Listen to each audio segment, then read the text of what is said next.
여러분 다 잘들 지내셨죠?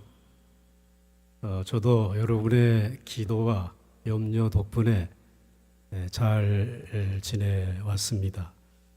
오래간만에 교회에 오니까 여름 행사, 여름 성경학교, 여름 수련회, 또 참여할 어린이들, 청소년들, 그리고 뒤에서 물심양면으로 후원하고 기도하는 여러분들의 모습을 뵈니까 참 감사하고 또 부럽기도 하고 여름에 흰구름 뭉게뭉게 피어오르듯이 제 마음도 피어오르는 것을 느낄 수가 있었습니다.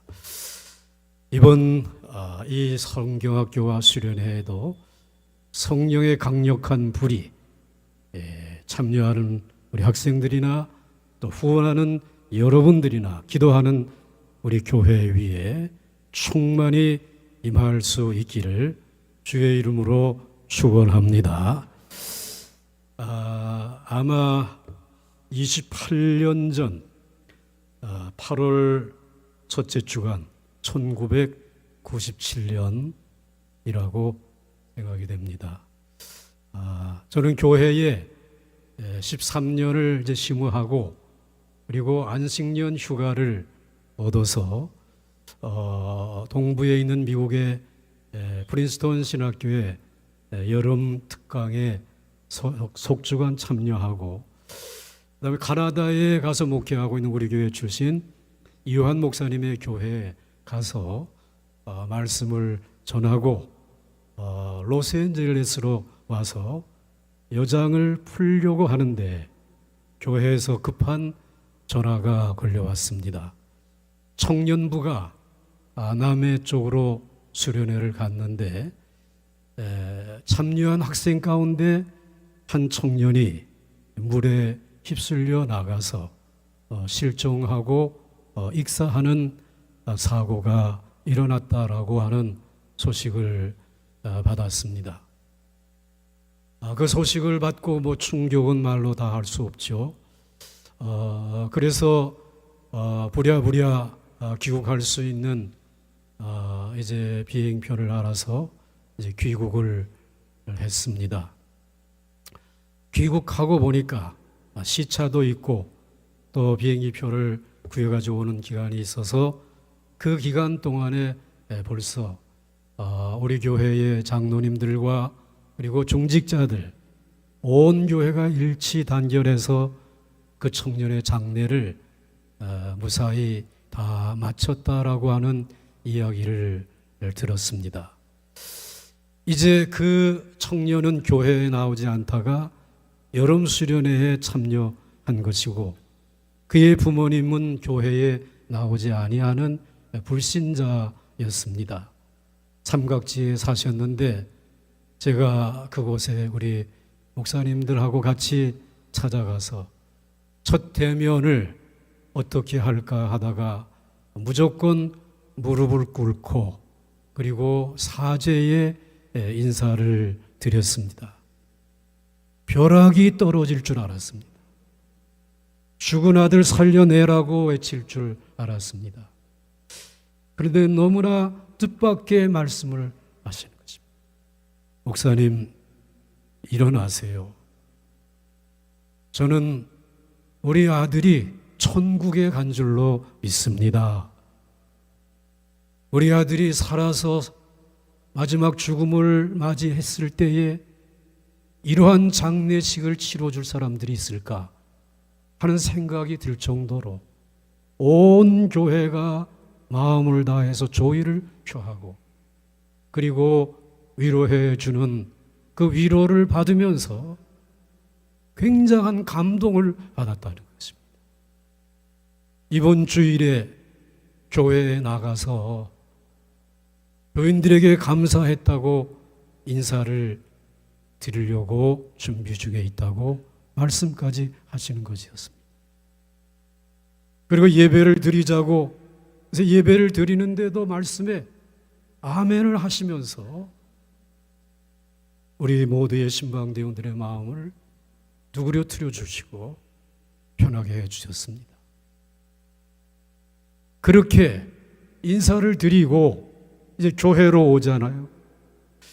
더 큰 걱정이 생긴 거예요. 이제 오늘 이 가정은 이렇게 첫 만남을 가졌지만 이제 우리 성도님들을 어떤 모습으로, 어떤 눈으로, 어떤 마음으로 만나 배울까? 다들 생각 있지 않겠어요? 목사님, 왜 하필이면 이런 일이 일어난 거죠? 이거 무슨 의미가 있는 것이죠? 이 사건이 가지는 신앙적인 의미는 무엇일까요? 이러한 이야기를 말은 안 해도 말씀하시고 듣고 싶어 할 것이다라고 하는 생각이 드니까 머리끝에서부터 발끝까지 이미 긴장돼서 마비되어져 있는데 완전히 마비가 되어지는 거예요. 어떤 의미가 있을까? 며칠을 지나고 주일을 맞이하기 전에 주님께서는 제게 이렇게 말씀하셨습니다. 이것은 내가 너를 찌르는 가시야. 이런 감동을 제게 주셨어요. 목회하는 10여 년 동안 교회는 성장했습니다. 그래도 담임 목사님을 비행기 태워서 이렇게 이 안식년을 보낼 정도로 교회 재정도 여유가 생겼어요. 그런데 하나님이 가지고 계신 것이 많지 않습니까? 근데 하나님이 가지고 계신 것 중에 하필이면 가시를 가지고 찾아오셔서 나를 찔러도 이렇게 깊이 아프게 찌르시냐 말이죠. 하나님이 가지고 계신 것 이거 말고도 많이 있으신데 왜 이렇게 찌르시냐? 오늘 이 예배에 참여하신 여러분들 가운데서도 가시에 아프게 찔리시는 분들이 계실 겁니다. 찔리는 정도가 아니라 갈기갈기 찢어 놓으시는 찢음의 고통에 비명을 부르시는, 지르시는 분들이 계실 것입니다. 주님이 기억하시고 위로해 주실 줄 믿으시기 바랍니다. 오늘 본문은 사도 바울이 14년 전에 셋째 하늘에 올라갔었던 이야기를 합니다. 아주 신비한 체험을 했고 세상에서 들을 수 없는 말씀을 들었다라고 얘기합니다. 그리고 이 신비한 체험에 대해서는 내가 자랑을 해도 괜찮을 만큼 그 일에 대해서 주님은 이해하실 거라고, 자랑하도록 허용하실 것이라고 이런 이야기를 하고 있습니다. 그런데 오늘 사도 바울은 그 하나님이 자랑할 수 없도록 가지고 오신 가시로 자신을 뽑을 수 없을 만큼 깊이 찌르셨다라고 고린도후서 12장 7절에 이렇게 말씀하고 있어요. 내 육체의 가시 곧 사단의 사자를 주셨으니, 바울도 가시에 찔렸다라는 거예요. 그래서 그냥 찢기고 말았다라는 거예요. 그래서 이 가시가 떠나기를 3번씩이나 기도했지만 내 은혜가 내게 족하다 라고 하면서 거절하셨다는 거예요. 고린도후서 12장 9절 상반절 말씀에 나에게 이르시기를 내 은혜가 네게 족하도다. 이는 내 능력이 약한 데서 온전하여 짐이라 하신지라. 주님의 대답은 내가 너를 찌른 가시는 내 은혜가 담겨져 있는 가시라. 한마디 더 붙여서 말씀하시기를 가시 때문에 찔려서 아파하고 내가 가장 약하여질 때에 내 능력이 크게 역사하는 능력의 가시다 라고 말씀해 주시고, 그래서 너는 더 온전해질 것이다 라고 하는 말씀까지 해주셨습니다. 여러분, 우리는 여기서 바울을 아프게 찌른 가시는 무엇이었을까? 무엇이었던 것 같습니까? 혹자는 어떤 사람은 그의 육체의 이 안질 때문에 아파했다. 또 어떤 사람은 그에게 간질이 있었다. 뇌전증이 있었다. 그것 때문에 괴로워.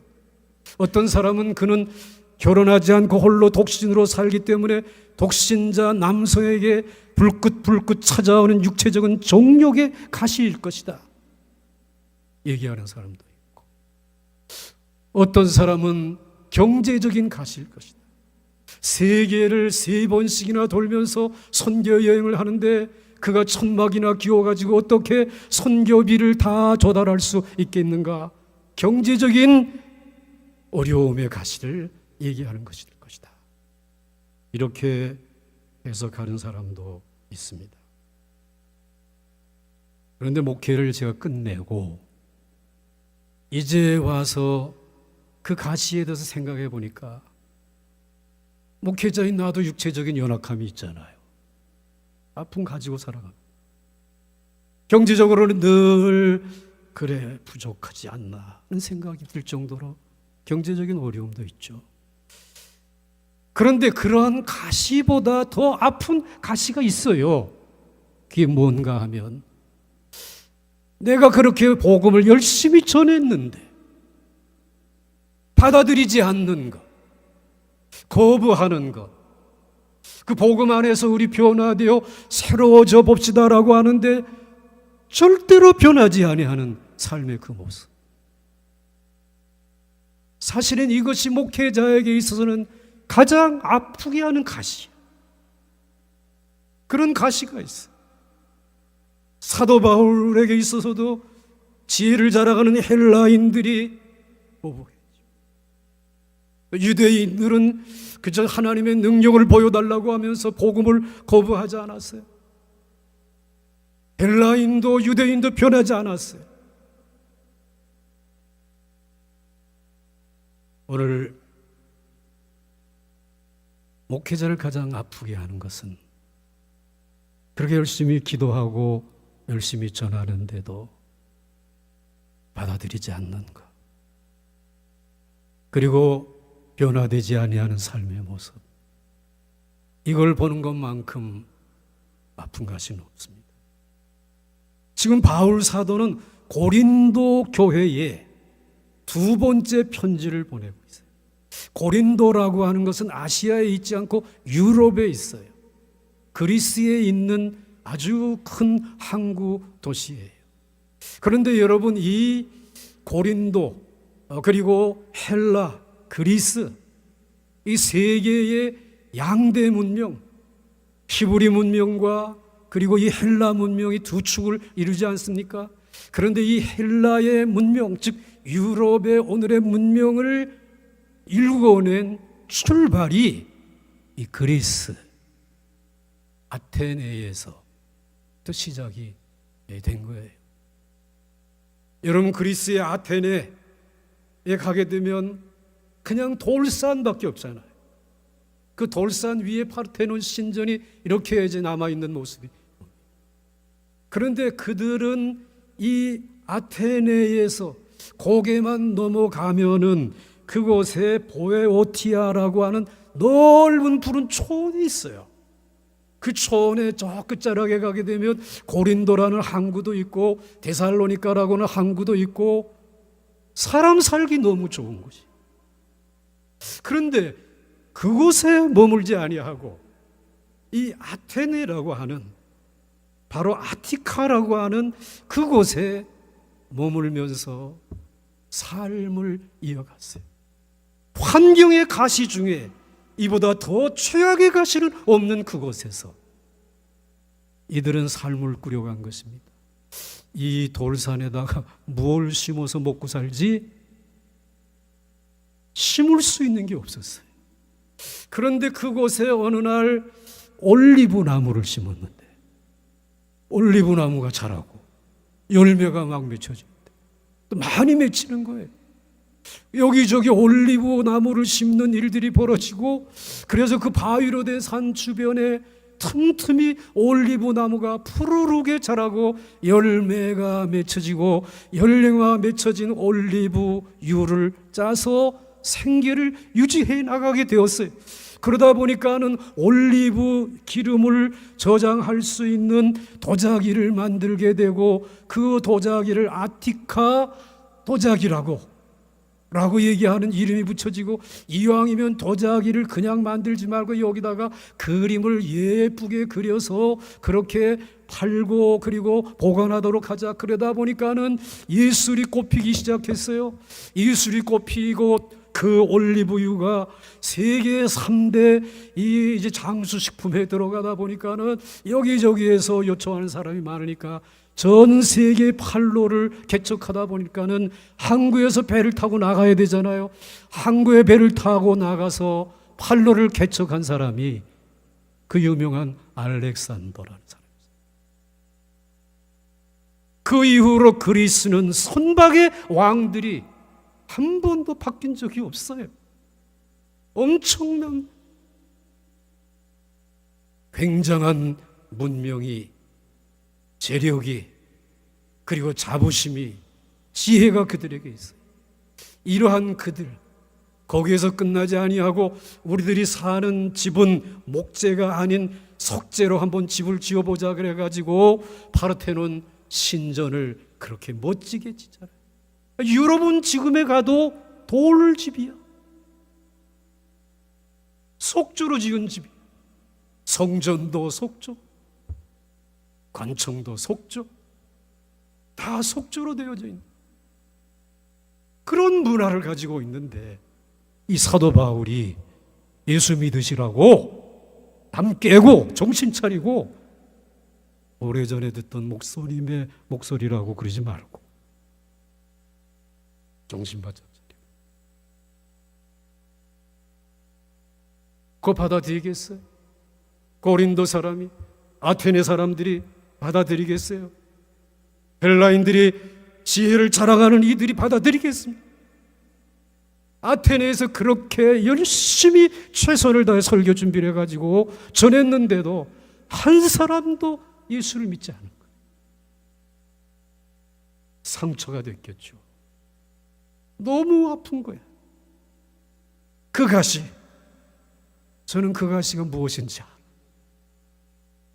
그렇게 열심히 전했는데도 불구하고 받아들이지 아니하고 튕겨나오고, 그 말씀대로 변화를 요구하는 삶을 추구하는데도 변화되지 아니하고 꼼짝없이 그 모습 그대로 있는 거. 그건 육체적인 가시보다 더 아프고 깊이 통증을 느끼게 하는 가시예요. 그러나 바울의 육체적인 질병도 물론 아팠을 거야. 독신으로 살기가 무척 힘들었을 거야. 경제적으로 늘 쪼들렸을 거야. 그러한 가운데도 최선을 다해서 복음을 전하는데 받아들이지 아니하는 그 모습을 주님에게 몇 번이나 가시를 뽑아달라고 기도했다고요? 몇 번이요?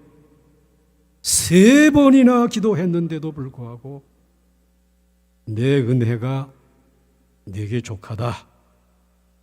네가 셋째 하늘까지 체험한 데다가 너를 찌르는 이 가시마저 없었다면 너는 자만하여 넘어진다 하신 것이에요. 여러분, 하나님의 가시는 그리스도인들이 교만하여 넘어지지 않게 하시려는 은혜의 안전장치야. 그리고 하나님의 가시는 그리스도인들을 고난 가운데서도 능하게 하시는 능력의 공급줄입니다. 사랑하는 성도 여러분, 하나님은 인생을 구속하시는 방법으로 가시를 사용하셨습니다.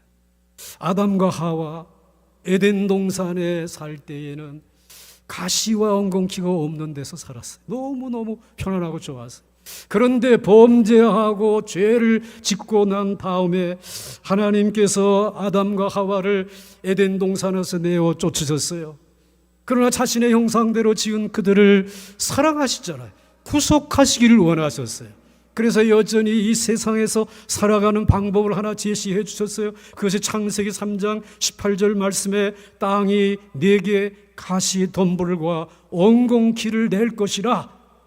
그러므로 인간이 구속받은 존재로 하나님과 같이 살아가기 위해서는 무엇과 맞부딪혀야 된다고요? 가시와 엉겅퀴와 맞부딪히면서 살아야 한다는 것입니다. 즉 하나님의 백성으로 구속의 은혜를 힘입는 길은 가시와 함께 걸어가는 길이에요. 따라 하시기 어렵겠지만 인생은 가시밭길이다. 유행가 가사가 하나님이 우리에게 부여한 시간은 가시예요. 가시. 우리 가시에 찔리면서 이 시간을 지금 보내는 거예요. 그러므로 인생에 걸어가는 길은 가시밭길이지만 가시와 엉겅퀴는 죄 지은 인생에게 베푸신 구속의 은총이 담겨져 있다.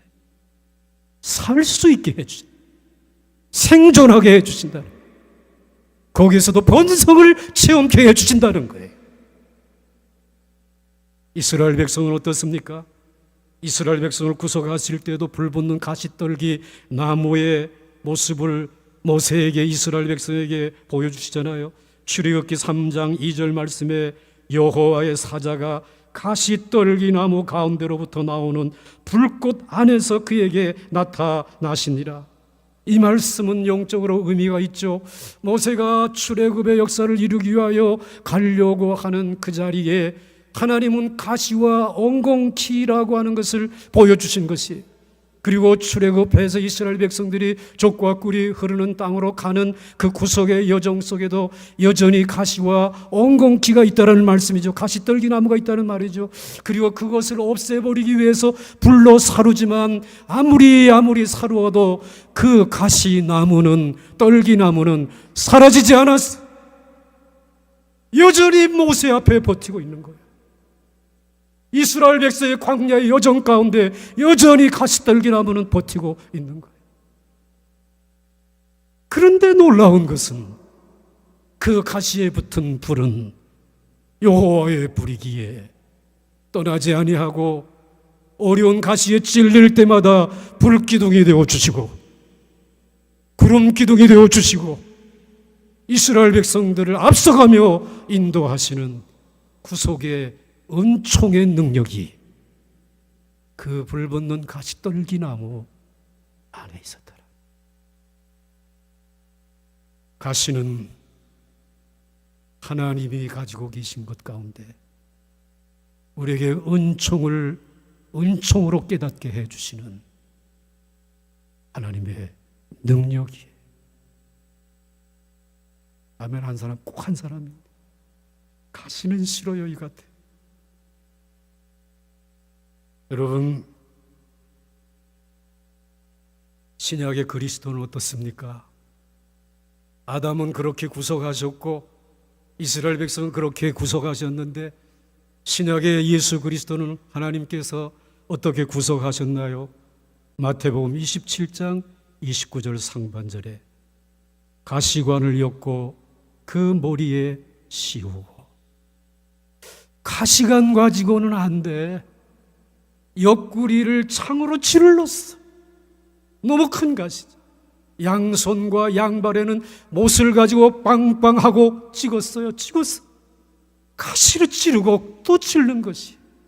그런데 그 가시에 찔린 그 상처에서 쏟아지는 보배로운 피가 오늘 이 가시밭길을 걸어가는, 하나님의 시간에 가시밭길을 걸어가는 그 여정 속에 찔린 그 상처에 스며들어서 깊이까지 그 상처를 싸매시고 덧나지 않게 주님께서 아픔을 가져가시고, 그리고는 그 가시의 자리에 찢겼던 그 자리를 우리 주님은 그 보배로운 피로 꼬매시고 또 꼬매셔서 온전케 하셔서 예수 그리스도의 고난의 흔적을 짊어졌지만 나를 자랑하지 아니하고 십자가로 나를 구속하신 주님 말을 자랑하며 살아가는 구속의 완성이 이 십자가의 가시를 통해서 이루어진 줄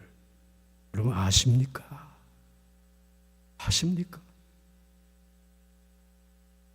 그 가시를 통해 찔려진 상처에 쏟아지는 보배로운 피로 인생의 죄, 질병, 저주, 그리고 죽음, 실패라고 하는 가시를 주님이 쭉 뽑아내셨어요. 그리고 여러분 귀한 은총의 기름을 바르시고 주님이 가지고 계신 가시로 꿰매어서 오늘 저와 여러분을 구원하셨어요. 구속하셨어요.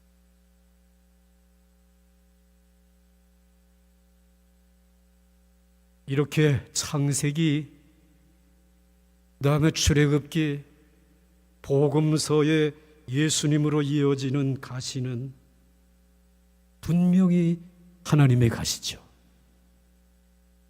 하나님의 은총의 가시인 줄 믿습니까? 하나님의 능력의 가시인 줄 믿습니까?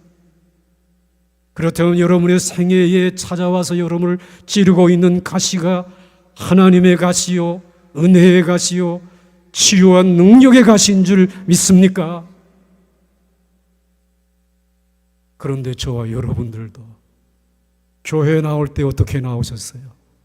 멀쩡할 때 나오시지 않잖아요. 삶의 가시에 찔릴 대로 찔려서 여기저기 찢기고 상처난 곳 어디 가도 꿰매어주지 않잖아요. 어디 가서도 뽑을 수 없잖아요. 그래서 마지막에 찾아온 것이 가시관을 쓰신 예수 그리스도의 십자가의 보배로운 피가 흐르는 하나님의 교회에 찾아오셨는데, 찾아온 그날 첫 성전의 문을 들어설 때부터 주님은 양팔을 벌리고 십자가에 못 박힌 그 양손에 흐르는 피를 가지고 여러분을 덥석 안으시고 여러분의 머리끝에서 발끝까지 상처난 그것을 싸매시고 어루만지시고 꿰매시고 다시 덧나지 아니하도록 여러분을 온전케 하시고 지금은 그 가시의 십자가를 전하는 주님의 사명자로 사용하고 계시잖아요.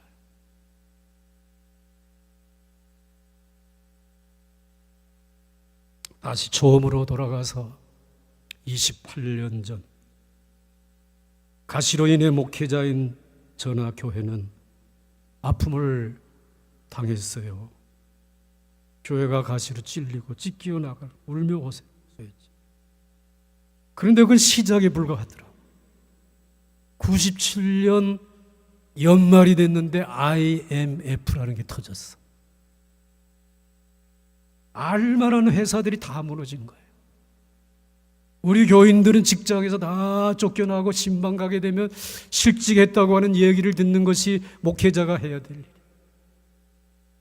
그 여름에 가시도 아팠는데 이러한 가시까지 오게 되니까는 감당할 길이 없잖아요.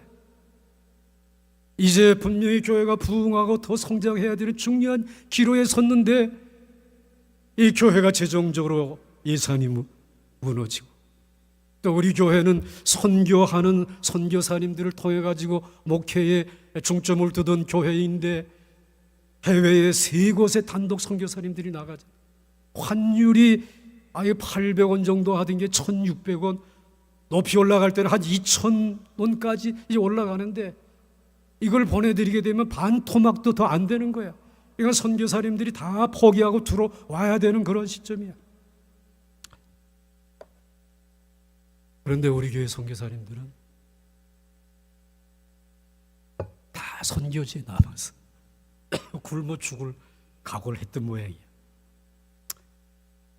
교회 재정도 어려우니까 우리도 좀 힘을 냅시다. 그래서 한 것이 매주 10,000원 감사헌금하기. 너무 어려운데 알지만 매년 10,000원 감사헌금하기 했어요. 그런데 제가 알기로 거의 전 교인이 다 참석한 것 같아요. 헌금이 꽤 됐어요. 그래서 우리 교회 이제 주보에 보게 되면 헌금자 명단 보게 되면 11조가 있고 감사헌금이 나오는데 감사헌금은 이 많아 매주. 따라서 하시기 바랍니다. 그때 생긴 거룩한 습관이다. 이 습관 버리지 마라. 근데 하나님이 기억하셨는가 봐. 어려운 가운데 지키면서도 하나님 앞에 더 감사하며 나가는 우리들에게 하나님이 IMF 기간 동안에 축복해 주신 것을 이루다 헤아릴 수가 없어요. 양산에는 460평의 대지를 주시지. 그리고 우리 교회의 선교관으로 썼던 그 땅은 우리가 살려고 했는데 먼저 와서 인터셉을 해가지고 갔는데 그만 그것이 이자율이 점점 높아지게 되니까는 이자를 감당 못하니까 그냥 교회로 찾아와가지고 헐값에 드릴 테니까 그냥 가져가시라고. 그래서 샀지. 그리고 그 옆에 이제 교회 우리 지금 사무실하던 그 다음에 그 건물도 헐고 교육관을 건축하지. 지금 교육관 지을 때가 아니야. 지금 어려운데 말이지.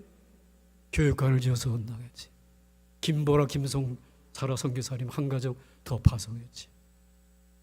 이게 지금 어려움을 당하고 찢어진 교회의 모습입니까? 여러분, 주님이 찔린 가시에 그 상처를 꿰매이실 때에 멋지게 꿰매시는 줄 믿으시기 바랍니다. 우리의 생각을 초월해서 하나님은 일하시는 거예요. 그렇기 때문에 성경은 말씀하지 않습니까? 봄사에 기한이 있고 만사가 전도 3장 1절에 뭐가 있다고? 때가 있다고. 졸 때가 있으면 깰 때가 있다 이 말이에요. 속삭일 때가 있으면 벼락같이 소리칠 때가 있다니까. 그래서 전도 3장 7절에 찢을 때가 있고 나 이 말씀을 너무 좋아해. 꿰맬 때가 있더라. 꿰매어 주실 거야. 싸매어 주실 거야. 덧나지 않게 멋지게 꿰매어 주실 거야. 핸델은 22세 때에 독일에서 이탈리아로 음악 공부하러 가죠. 그게 첫 번째 오라토리오를 작곡하죠. 대본은 파부필리 추기영이 써줬어요. 시간과 깨달음의 승리라는 오라토리오예요. 그 오라토리오에 아름다운 아리아가 있는데 가시는 두고 장미는 꺾어라. 거꾸로 장미는 놔두고 가시는 꺾어라. 이래야 되는데 이런 아리아예요. 이 아름다운 아리아의 선율을 26세 때에 처음 작곡한 핸델의 오페라 리날도에서 다시 사용해요. 핸델이 아주 사랑한 선율이에요. 많이 들어보셨을 거예요. 라시아 기오 비앙카, 울게 하소서, 울게 내버려 두소서. 여러분들 유튜브 보면 알 수 있어요. 그런데 깨달음과 시간과 깨달음의 승리는, 그 오라토리오는 아름다움, 쾌락, 그 다음에 깨달음, 그리고 시간, 이것을 의인화해 가지고 서로 대화를 주고받는 것인데, 그런데 이 아름다움과 쾌락은 인간이 가장 좋아하고 여전히 우리는 아름다움을 놓지 못하고 번영과 성공의 이 쾌락을 놓지 못하고 있는데, 그런데 이 하나님은 시간이라는 것을 가지고 계속해서 아름다움을 찌르시는 거야. 쾌락을 찌르시는 거야. 번영해 보겠다고 하는 욕심을 찌르는 거야. 그런데 너무 아프잖아. 그 아픔뿐만 아니라 이 아름다움과 번영은 영원한 것이 아니로구나 라고 하는 사실을 깨닫게 되어지는 거죠. 그 깨달음을 가시에 찔리면서 얻게 되어지는데, 이 깨달음이 성령님이 주시는 놀라운 선물인 줄 믿으시길 바랍니다. 그래서 그 깨달음을 가지게 된 이 귀한 사람이 노래를 부르죠. 이제는 울게 하소서. 울게 내버려 두소서. 아름다움과 쾌락과 성공과 번영만을 자랑하면 입만 열면 자랑하던 나를 이제 깨우쳐 주소서. 그건 영원하지 아니하다. 자랑할 것 되지 못한다. 정말 내가 자랑해야 될 것은 너와 함께 시간이라고 하는 공간에 가시를 가지고도 함께 동행하시는 그것을 자랑하고, 그리고 그것으로 깨닫는 깨달음이 올 때에 너는 이렇게 고백해야 된다. 이제 가시는 두고 장미는 꺾으소서. 그게 그 유명한 행복, 번영, 성공, 이건 하나님 꺾으시고, 그리고 가시는 하나님은 여전히 내 안에 계십시오. 이 깨달음을 성령님이 주신 줄 믿으시기 바랍니다. 하나님이 가지고 계신 가장 중요한 가시. 여러분 놀랍지 않습니까? 22살짜리 청년 핸델이 이렇게 인생의 가시에 대한 완벽한 해석을 아름다운 음악으로 표현한 것이 56세 때 우리가 잘 아는 메시아를, 오라토리오를 쓰죠. 물론 우리는 그 중에 할렐루야를 제일 좋아해요. 그러나 핸델이 제일 좋아한 곡은 메시아 중에 내 주는 살아 계시고, 내 주는 살아 계시고는 욥이 한 말이야. 자녀 잃어버려, 재산 잃어버려, 그리고 질병으로 찢기고, 그리고는 그것으로 끝나지 않고 아내까지 저주하고 떠나고, 이제 완전히 찔리고 또 찔리고 찔렸는데, 그렇게 절친 친구들이 와가지고는 위로해 준다는 말을 가지고 쫙쫙 찢어버리는 거야. 마지막 세 번째 친구까지 와서 찢어 놓았을 때에 욥이 한 말이야. 욥기 19장 25절, 내가 알기에는 나의 대속자가 살아계시니 마침내 그가 땅 위에 서실 것이라. 내가 알기에는 이런 고난을 통해서 깨달아 알았다라는 것이에요. 나의 대속자, 그냥 구원자가 아니라, 그냥 주님이 아니라 자신의 모든 것을 주고 쓸모없는 나를, 찢어진 나를 구원시켜 주신 그 구속자는 지금도 내 곁에, 여러분의 곁에, 여러분이 아파하는 그 비명소리가 있는 그 곁에 서 계신 줄 믿습니까? I know that my Redeemer lives. 웨스트민스터 사원에 있는 핸델의 묘비에 기록되어져 있는 말이에요. 그 묘비의 곁에 내 주는 살아계시고의 이 악보, 주님과 함께 마지막 찬송 부를 건데 되게 어렵더라고요. 이걸 들고 핸델이 서 있는 모습을 조형물로 주님 살아계십니다. 그 구속자가 여러분의 가정에 함께 하십니다. 앞뒤를 분별하지 못하는 그분 곁에도 이 구속자는 그 곁에 계세요. 그때 주님을 향해 사랑의 노래를 불러드려야죠. 가시는 두고 아름다움과 쾌락의 장미를 꺾으소서. 은혜에 휩싸여 한없이 울게 내버려 두소서. 울며 기도하게 하소서. 나는 압니다. 나의 구속자는 지금 내 곁에 서 계신 것을 압니다. 영원히 나를 떠나지도 않고 버리시지도 않고 내 곁에 계신 줄 믿습니다. 기도하십시다. 오늘 우리의 구속자, 아니 나의 구속자가 내 곁에 계시는 줄 믿습니다.